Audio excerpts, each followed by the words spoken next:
Le coaching technique ou le coaching technique agile, c'est travailler et accompagner les équipes pour être capable de livrer beaucoup plus fréquemment en production.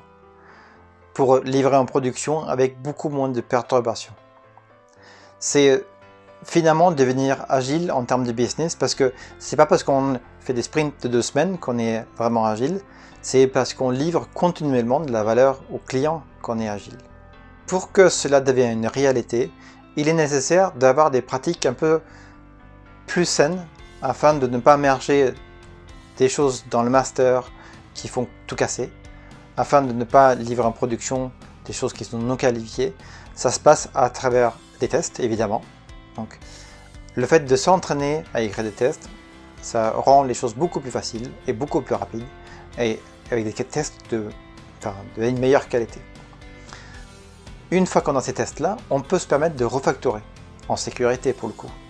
Et ce refactoring, ça apporte énormément de bénéfices dans le sens où le code devient facile à comprendre, mais il y a aussi beaucoup moins de sources de problèmes dans un code qui est bien conçu que dans les longues méthodes de 100 lignes ou de 200 lignes.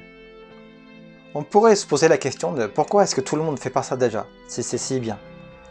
En fait, il se trouve que nos développeurs, on ne va pas faire des choses où on ne se sent pas efficace.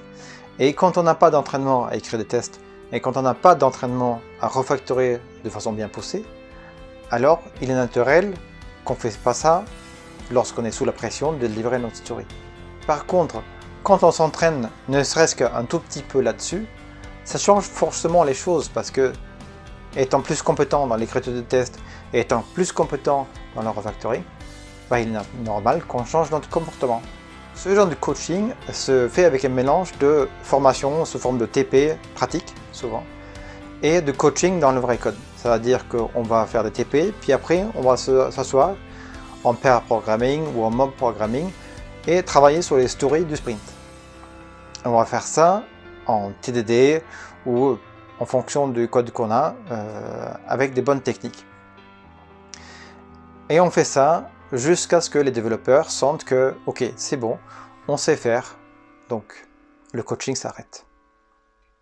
Le but, c'est que les développeurs deviennent indépendants le plus rapidement possible, et c'est le signe d'un coaching efficace.